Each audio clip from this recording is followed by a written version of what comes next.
ಪ್ರೀತಿ ಮತ್ತು ಕರ್ತವ್ಯ. ಇದನ್ನ ಯುವರ್ ಅನಂತಮೂರ್ತಿಯವರ ಅಪ್ಪ ಯು ಆರ್ ಅನಂತಮೂರ್ತಿಯವರಿಗೆ ಹೇಳ್ತಾರೆ. ನಿಮ್ಗೆ ಗೊತ್ತಿರಬೇಕು. ಇಲ್ಲಿ ಹೋದ್ರೆ ನಾನು ನಾನು ಹೇಳ್ತಾ ಇದ್ದೀನೋ ಅಥವಾ ಅನಂತಮೂರ್ತಿಯವರು ಹೇಳ್ತಾ ಇದ್ದಾರೋ ಅಥವಾ ಅವ್ರ ತಂದೆಯವರು ಹೇಳ್ತಾ ಇದ್ದಾರೋ ಗೊತ್ತಾಗ್ತಿಲ್ಲ. ಈ ಕವಿತೆಯನ್ನ ನಾನು ಹೇಳ್ತಾ ಇದ್ದೀನಿ. ಆದ್ರೆ ಈ ಕವಿತೆಯ ಮುಖಾಂತರ ಅನಂತಮೂರ್ತಿಯವರು ತನ್ನ ಅಪ್ಪ ತನಗೆ ಏನ್ ಹೇಳಿದ್ದಾರೆ ಗಾಂಧೀಜಿ ಬಗ್ಗೆ. ಪ್ರೀತಿ ಮತ್ತು ಕರ್ತವ್ಯ.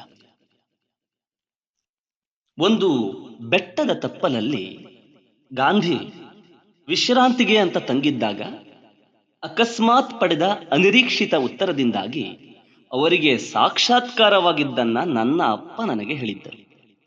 ಗಾಂಧಿಗೆ ಗಾಂಧಿಗೆ ಸಾಕ್ಷಾತ್ಕಾರವಾಗಿದ್ದನ್ನ ನನ್ನ ಅಪ್ಪ ನನಗೆ ಹೇಳಿದ್ದರು. ಒಂದು ಬೆಟ್ಟದ ತಪ್ಪಲಲ್ಲಿ ಗಾಂಧಿ ವಿಶ್ರಾಂತಿಗೆ ಅಂತ ತಂಗಿದ್ದಾಗ ಅಕಸ್ಮಾತ್ ಪಡೆದ ಅನಿರೀಕ್ಷಿತ ಉತ್ತರದಿಂದಾಗಿ ಅವರಿಗೆ ಸಾಕ್ಷಾತ್ಕಾರವಾಗಿದ್ದನ್ನ ನನ್ನ ಅಪ್ಪ ಹೇಳಿದರು. ಒಬ್ಬ ಹುಡುಗಿ, ಚಿಕ್ಕವಳು, ಕಂಕುಳಲ್ಲಿ ಹುಷಾರಾಗಿ ಅಕ್ಕರೆಯಿಂದ ಒಂದು ಮಗುವನ್ನ ಎತ್ತಿಕೊಂಡು ಹುಡುಗಾಟಿಕೆಗೆ ಬರಿಗಾಲಲ್ಲಿ ಲಂಗದ ನಿರಿ ಚಿಮ್ಮುತ್ತಾ ಏದುಸಿರು ಬಿಡುತ್ತಾ ಗುಡ್ಡ ಹತ್ತಿ ಬರುತ್ತಿದ್ದಾಳೆ ಬಿಸಿಲು. ಒಬ್ಬ ಹುಡುಗಿ, ಚಿಕ್ಕವಳು, ಕಂಕುಳಲ್ಲಿ ಹುಷಾರಾಗಿ ಅಕ್ಕರೆಯಿಂದ ಒಂದು ಮಗುವನ್ನ ಎತ್ತಿಕೊಂಡು ಹುಡುಗಾಟಿಕೆಗೆ ಬರಿಗಾಲಲ್ಲಿ ಲಂಗದ ನಿರಿ ಚಿಮ್ಮುತ್ತಾ ಏದುಸಿರು ಬಿಡುತ್ತಾ ಗುಡ್ಡ ಹತ್ತಿ ಬರುತ್ತಿದ್ದಾಳೆ ಬಿಸಿಲು.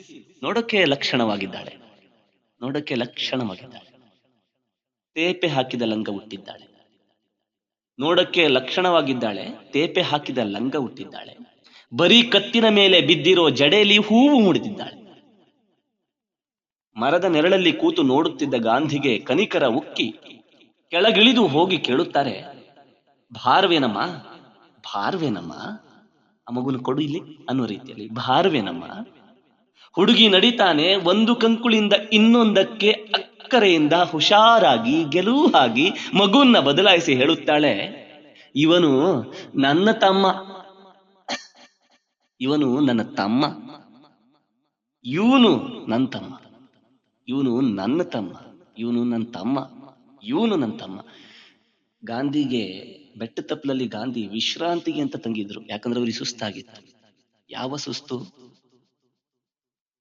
ಇಡೀ ದೇಶದ ಜನರನ್ನ ತನ್ನ ಹೆಗಲ ಮೇಲೆ ಹೊತ್ಕೋಬೇಕಲ್ಲ ಅನ್ನುವ ಸುಸ್ತು ಇರ್ಬೋದು ಬಹುಶಃ. ಈ ಹುಡುಗಿ ತನ್ನ ತಮ್ಮ ತನಗೆ ಹೇಗೆ ಭಾರ ಆಗ್ತಾನೆ ಅನ್ನೋದನ್ನ ತಿಳಿಸಿಕೊಟ್ಟ ತಕ್ಷಣ ಗಾಂಧಿಗೆ ಸಾಕ್ಷಾತ್ಕಾರ ಆದ.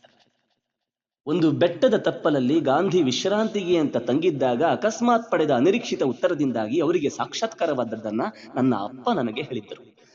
ಒಂದು ಹುಡುಗಿ, ಚಿಕ್ಕವಳು, ಕಂಕುಳಲ್ಲಿ ಹುಷಾರಾಗಿ ಅಕ್ಕರೆಯಿಂದ ಒಂದು ಮಗುವನ್ನ ಎತ್ತಿಕೊಂಡು ಹುಡುಗಾಟಿಕೆಗೆ ಬರಿಗಾಲಲ್ಲಿ ಲಂಗದ ನಿರಿ ಚಿಮ್ಮುತ್ತಾ ಏದಿಸಿರು ಬಿಡುತ್ತಾ ಗುಡ್ಡ ಹತ್ತಿ ಬರುತ್ತಿದ್ದಾಳೆ ಬಿಸಿಲು. ನೋಡಕ್ಕೆ ಲಕ್ಷಣವಾಗಿದ್ದಾಳೆ. ತೇಪೆ ಹಾಕಿದ ಲಂಗ ಹುಟ್ಟಿದ್ದಾಳೆ. ಬರೀ ಕತ್ತಿನ ಮೇಲೆ ಬಿದ್ದಿರೋ ಜಡೆಯಲ್ಲಿ ಹೂ ಮುಡಿದಿದ್ದಾಳೆ. ಮರದ ನೆರಳಲ್ಲಿ ಕೂತು ನೋಡುತ್ತಿದ್ದ ಗಾಂಧಿಗೆ ಕನಿಕರ ಉಕ್ಕಿ ಕೆಳಗಿಳಿದು ಹೋಗಿ ಕೇಳುತ್ತಾರೆ, ಭಾರವೇನಮ್ಮ. ಹುಡುಗಿ ನಡಿತಾನೆ ಒಂದು ಕಂಕುಳಿಂದ ಇನ್ನೊಂದಕ್ಕೆ ಅಕ್ಕರೆಯಿಂದ ಹುಷಾರಾಗಿ ಗೆಲುವಾಗಿ ಮಗುನ ಬದಲಾಯಿಸಿ ಹೇಳುತ್ತಾಳೆ, ಇವನು ನನ್ನ ತಮ್ಮ,